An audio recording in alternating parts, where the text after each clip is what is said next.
Samantha had never paid much attention to the man who mopped the marble floors of her office building. He was always there, quiet, bent over his work, dressed in a faded navy uniform with no name tag. To her, he blended into the background. Just another fixture of the lobby like the potted plants or the ticking wall clock. Every morning, she walked past him in heels that echoed with authority, never once stopping to offer a greeting. Why should she? In her mind, people like him had chosen simplicity. She, on the other hand, had clawed her way into her position, marketing director at one of the most prestigious firms in the city, a title she wore like armor. That morning, as she breezed through the lobby holding a designer coffee cup and her head even higher, the janitor accidentally bumped her arm while moving a trash bin. A few drops of coffee landed on her silk blouse. She froze, turned slowly, looked him up and down with pure disgust. "Are you blind or just incompetent?" she snapped, loud enough for the receptionist to hear. The janitor stammered an apology, eyes lowered, but she wasn't done. "If you can't do your job without spilling coffee on professionals, maybe you shouldn't be here at all." With that, she strutted to the elevator without a second glance, unaware of how many eyes had watched and how many had judged her, not him. The janitor, still silent, picked up the cup lid that had fallen. He looked at the elevator doors as they closed behind her, his face unreadable. But there was something strange in his stillness, not embarrassment, not shame, just patience. The kind that waits not for revenge, but for the right moment to be seen. That evening, after the building had emptied and fluorescent lights dimmed to a hush, Samantha stayed late preparing for a quarterly pitch. The office was quiet except for the soft hum of her computer and the occasional creak of old air vents. As she scribbled notes and rehearsed figures in front of her reflection on the dark window pane, she heard faint footsteps behind her. Turning, she saw the janitor again, mop in hand, eyes calm. "Working late," he said, voice low but not timid. She rolled her eyes. "Obviously." He paused, then gestured slightly toward the empty coffee cup on her desk. "I can take that for you," she hesitated. Something in his tone felt different this time. She handed him the cup without thanks and returned to her work. But as he walked away, she found herself watching him. There was a rhythm to his movements. Not robotic, not resentful, just composed. She tried to shake it off. Why was she even thinking about him? He was just the janitor. But something about the way he moved, like a man who didn't carry shame, began to irritate her. Later, as she exited the building, she noticed him standing by the security desk, speaking in low tones with the overnight guard. They both laughed softly like old friends. Samantha frowned. She had worked in that building for 3 years and had never shared a laugh with anyone downstairs. That night, as she got into her Uber, a quiet thought crossed her mind. Why did it feel like the janitor didn't see her as someone important, as if he wasn't beneath her at all? She quickly dismissed it. Power, she reminded herself, comes from titles, from paychecks, from control. And he had none of that. Or so she believed. The next morning brought a buzz of tension and executive breakfast, the kind where every smile hides a transaction. Samantha arrived in her best blazer, heels echoing on the marble floor like she owned the building. She didn't notice the janitor at first. Why would she? The room was filled with suits, polished haircuts, and hands that only shook other clean hands. But then, near the back, a man entered quietly, not in uniform, wearing a tailored navy jacket, no tie, silver cufflinks glinting like tiny secrets. Samantha's laughter froze in her throat when she saw his face. It was him, the janitor. Except now, no mop, no gloves, just quiet confidence and an expression that didn't ask for permission. She blinked, stunned, watching as the CEO of the firm rose from his chair, extended a hand, and greeted the man with warmth and deference. Murmurs spread like sparks. That's Mr. Carson, the building's owner. Samantha's blood drained from her face. She had mocked him, brushed him off, dismissed him entirely. And now he was shaking hands with board members, speaking in low tones with the company's founder, being ushered to the head of the table. She didn't know whether to flee or smile like nothing had happened. Her heart pounded with a strange mix of dread and disbelief. He caught her eyes once, briefly, not with arrogance, not with cruelty, but with calm recognition. A silent acknowledgement of who she had chosen to be when she thought no one important was watching.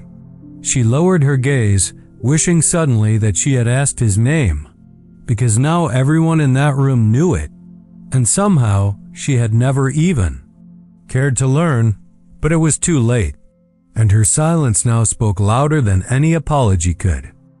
That night, Samantha couldn't sleep. Her apartment, usually her sanctuary, felt foreign, like the walls were quietly judging her. She walked barefoot across the cold wooden floor, poured herself a glass of wine, and stared out the window at a city that suddenly seemed bigger than she could handle. In her mind, his face kept appearing, not the janitor, not the man with the mop, but the version of him who had walked into that boardroom like he'd been born for it. The quiet strength in his eyes, the dignity in the way he carried himself, the way he never flinched even when she treated him like background noise. Samantha had spent years learning how to impress the powerful, but no one had prepared her for what it meant to misjudge them entirely.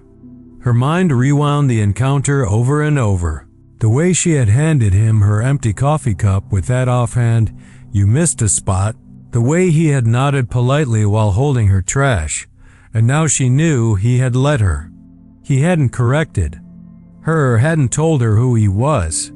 Not out of weakness, but out of something stronger. Maybe self-respect, maybe restraint. Or maybe he had seen something in her and wanted to know who she really was when masks weren't needed. That thought hid deeper than she wanted to admit. Samantha prided herself on being sharp, strategic, unshakable. But she hadn't just failed a test. She had failed a person. And not just any person, the one who, in silence, held more power than anyone else in that building. The wine in her glass tasted bitter now. Not because it was bad, but because she realized she'd never even thought to wonder who he was. Until it was far, far too late. The next morning, Samantha arrived at work earlier than usual, hoping to somehow erase the embarrassment stamped onto yesterday's memory. She walked through the lobby with her head slightly lowered, as if the marble floors themselves might whisper rumors about her. But everything looked the same. The receptionist smiled. The elevators chimed. The world hadn't stopped spinning just because she had misjudged a man. Yet something inside her had shifted, and it wouldn't settle. When she stepped into the conference room, a single envelope lay on the table with her name written in small, deliberate handwriting. No logo, no seal, just a quiet presence that made her heart skip. Hands slightly trembling, she opened it. Inside, a note. True character is shown in how you treat those you think you don't need. That was all. No name, no signature. Just that one line, sharp, clean, devastatingly precise. Her chest tightened. She looked around the empty room, half expecting him to be there, watching. But it was just her, alone, with the truth. Samantha folded the note carefully and slipped it into her purse like a secret she wasn't ready to let go of. For the first time in years, she didn't feel in control. And oddly, she didn't want to be. That morning had cracked something. Open inside her, something she didn't even know had hardened. Pride? Assumption? Maybe just fear. Because if she had been wrong about him, what else had she been wrong about? Her ambition? Her worth? The way she climbed ladders without checking. Who held them up? As the meeting began and others filed in with smiles and spreadsheets, Samantha sat still, quieter than usual. Not out of shame, but out of clarity. She had seen power without arrogance. And now, she wasn't sure she knew what real success looked like anymore. Later that afternoon, while reviewing reports in her office, Samantha noticed a commotion near the lobby. Curious but cautious, she stepped out and saw a group of suited executives shaking hands with a man she didn't recognize at first. He wasn't wearing janitor clothes this time. No mop, no cleaning cart, just a sleek charcoal suit tailored to perfection and the calm confidence of someone entirely in control. It was him. The same man she had mocked, now flanked by board members and security. Her chest went cold, eyes widened. Whispers started surfacing among coworkers. That's Mr. Caldwell. He owns the company. He's been undercover for weeks. Samantha froze as his eyes met hers only for a second. Not with spite, not with mockery. Just observation. As if he wanted to see what she'd do when the mask was off. She felt her face burn. In that single glance, the power dynamic reversed so swiftly it almost knocked the air from her lungs. He nodded politely at someone else and walked into the executive wing, his presence disrupting everything she thought she knew about power, image, and identity. A storm of thoughts raced through her mind. Why had he pretended to be a janitor? What was he testing? Loyalty? Character? She returned to her desk like a ghost, but the noise around her only grew. Emails circulated. The office buzzed. Everyone had treated him differently, except those who hadn't. And now those people were being noticed, recognized, promoted. A subtle but unmistakable shift had begun. Samantha sat alone at her desk, staring at her reflection in the black screen of her computer. The version of herself she saw in that moment wasn't who she wanted to be. Not anymore. Not after what she'd seen. Not after who she had almost become. Samantha didn't sleep much that night. The image of Mr. Caldwell in that suit haunted her thoughts like a mirror she couldn't avoid. Her arrogance, her tone, the way she dismissed him, all of it played on a loop. It wasn't just embarrassment. It was something deeper. She realized how quick she had been to judge, how easily she had measured worth by appearance. And for what? A laugh in front of her peers? A fleeting sense of superiority? The thought made her sick. She had built a version of success that was entirely hollow, and now that version was collapsing under the weight of its own vanity. The next morning, she arrived at work earlier than usual. The air still smelled like floor wax, and the halls echoed with silence, but she didn't go to her desk. She walked straight to the janitor's closet, the same one she had mocked him in front of. She stood there for several minutes, hand hovering over the door handle, unsure what she was, even hoping to find redemption, forgiveness, maybe just a place to feel small in the right way. Eventually she opened it, empty, just supplies and silence. She exhaled, then quietly closed it again. At her desk, the usual routine felt different. Emails, numbers, faces, all noise. She couldn't shake the truth. The man she'd laughed at held more integrity in his silence than she had in all her ambition.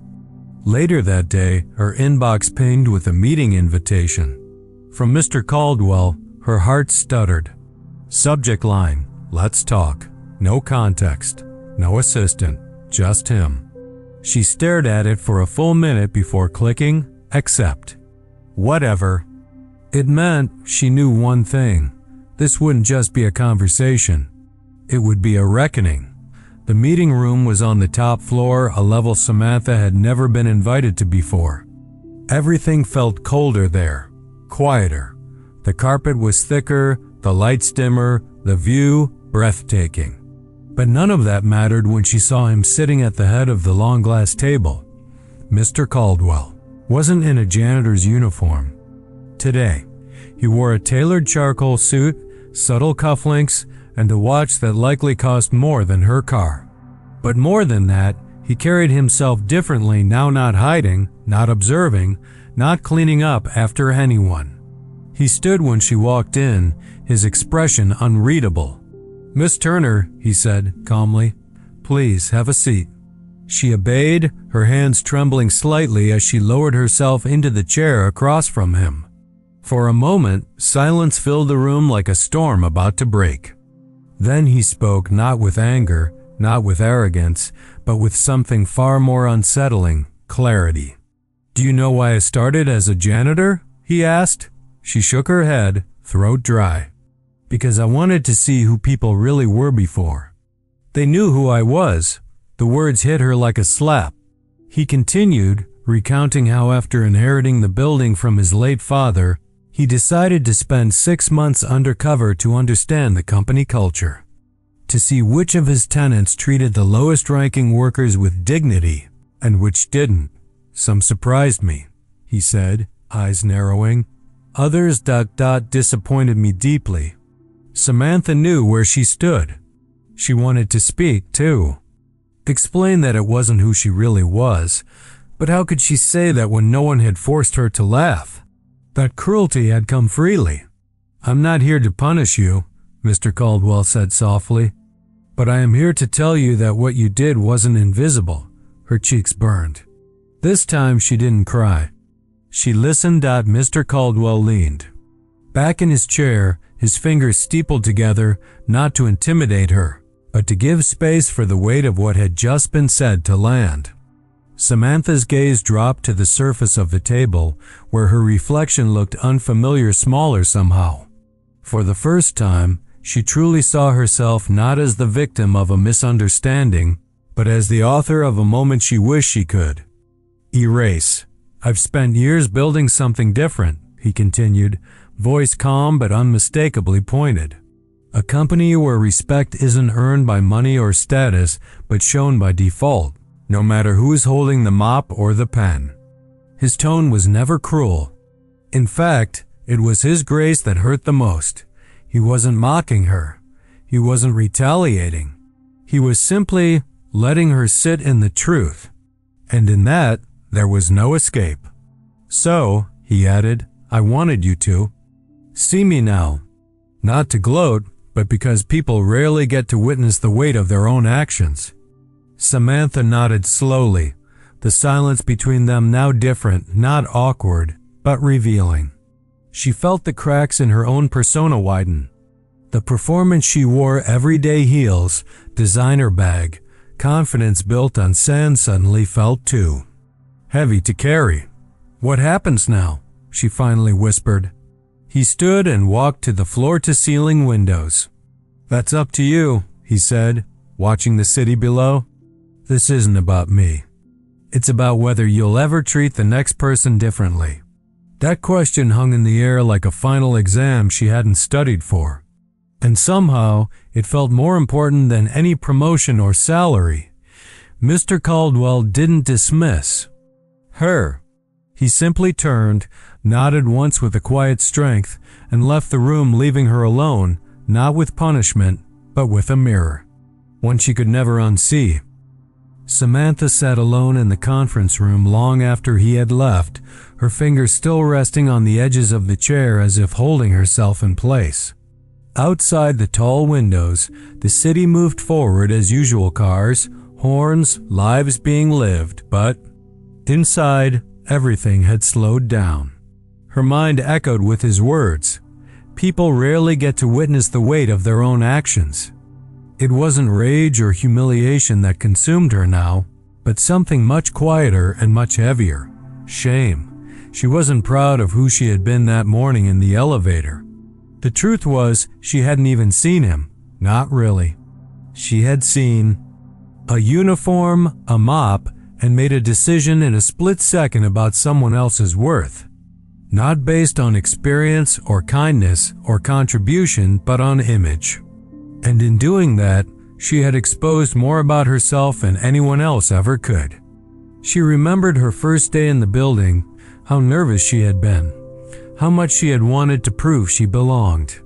Somewhere along the way, though, proving she belonged had turned into acting superior, and superiority had turned into cruelty. She never meant to become that kind of person, but good intentions don't excuse small violences. She thought of all the times she had rolled her eyes at someone slower in line, ignored a janitor's hello, or scoffed at a receptionist's mistake. It wasn't just about Mr. Caldwell anymore. It was about the pattern. A pattern built on fear, on ego, on the need to feel important at the cost of empathy. And now that facade had shattered, she had nothing left but reflection. She stood up slowly, walked out into the hallway, and past the janitor's closet. For the first time, she stopped, opened the door, and whispered, "I'm sorry." Even if no one heard it, she needed to say it out loud. The following morning, Samantha arrived earlier than usual. Not to impress anyone, but because she couldn't sleep. The weight of her own behavior had become an alarm clock she couldn't snooze. As the elevator doors opened, she noticed something strange. The lobby, once cold and silent at that hour, was now filled with soft jazz playing from a vintage speaker in the corner. A few employees were gathered around a table, sipping coffee and laughing. At the center of it all stood Mr. Caldwell, dressed not in a janitor's uniform, but in a tailored charcoal suit that somehow made him look both more commanding and more relaxed. His presence wasn't loud. It was steady, magnetic. He nodded politely as people greeted him, but his eyes scanned the room as if measuring more than just words. He was watching character. Samantha stepped forward, unsure of what to say, but he acknowledged her with a calm smile and said, "Good morning, Ms. Lane. How are you today?" His voice held no sarcasm, no bitterness, just grace. And that hurt more than any punishment could have. She wanted to fall into a speech, apologize, explain, beg for understanding, but something stopped her. Maybe it was the way he carried himself, or the reminder that forgiveness can't be demanded, only deserved. Instead, she offered something rare in corporate hallways: honesty. "I'm learning," she said simply, her voice steadier than expected. He nodded again, slower. This time, as if recognizing the effort behind those two words. Then he extended a cup of coffee toward her, no cream, no sugar, exactly how she liked it. She blinked, caught off guard. "How did you?" she started. But he just smiled again and said, "People notice more than you think, especially the ones no one sees." And in that moment, she understood he had always seen her. Weeks passed and the story slowly spread. Not through gossip, but through awe. Caldwell, Mr. Caldwell, as everyone now called him, wasn't just the man who owned the building. He was the founder of the entire company. A tech visionary who had stepped away from the spotlight years ago after a personal tragedy no one dared mention aloud. He had returned undercover, disguised as the janitor, not to spy but to reconnect with the soul of what he built. To see, with his own eyes, who among them still had soul too. Promotions began to change. Not just for resumes, but for character. People started speaking differently in the halls, kinder, more thoughtful, like they were being seen for the first time. Samantha changed too. She didn't do it for approval. She started listening more in meetings, asking others for their ideas. She took the time to learn the names of everyone from the receptionist to the cafeteria staff. One afternoon, she found a handwritten note in her drawer. It said, "Growth doesn't erase the past, but it honors it." There was no signature, but she knew who had left it. That Friday, she stayed late not to catch up on work, but to wipe the fingerprints from the glass conference table, a quiet gesture of gratitude. She didn't expect Caldwell to appear, but he did. They stood in silence for a moment, surrounded by the hum of computers powering down. Then he spoke. "You know, most people think power is shown in how you walk into a room. But real power is how you leave it. Samantha looked at him, not the billionaire, not the boss, but the man. And she finally understood the real lesson. Humility doesn't make you smaller. It makes you unforgettable, especially when you were wrong and chose to grow anyway. Months later, the lobby plaque changed. Below the company's name, a new inscription was added in elegant brass, built with vision, sustained by humility. No one asked who suggested it. Everyone just knew. Samantha had risen quietly within the ranks, not because of a viral moment or a sudden change in behavior, but because she became someone people trusted. Not feared. Not flattered. Trusted. The woman who once laughed at the janitor now mentored new interns, often sitting with them at lunch, reminding them that titles were illusions, but respect was earned in silence. Caldwell rarely showed up anymore. Some said he'd moved to a private island. Others believed he was mentoring startups in secret. But every year, on the anniversary of that day, a bouquet of blue hydrangeas, the janitor's favorite, appeared at the front desk. No note, no name, just memory and gratitude. Samantha never claimed to be perfect. She didn't erase the past, but she transformed it into something better. And the irony was never lost on her. The most important person she ever met in that building wore the quietest shoes, not polished leather, not high heels, just scuffed soles that carried more wisdom than most executives she'd ever known. She kept a photo on her desk now, not of her degrees or awards, but of a janitor's cart parked beside a floor-to-ceiling window, sunlight catching the shine on the mop handle. When visitors asked, she'd simply smile and say, "That's the man who taught me everything that matters." And if they laughed, she didn't correct them, because the ones who understand don't need explanation, and the ones who don't, they'll figure it out.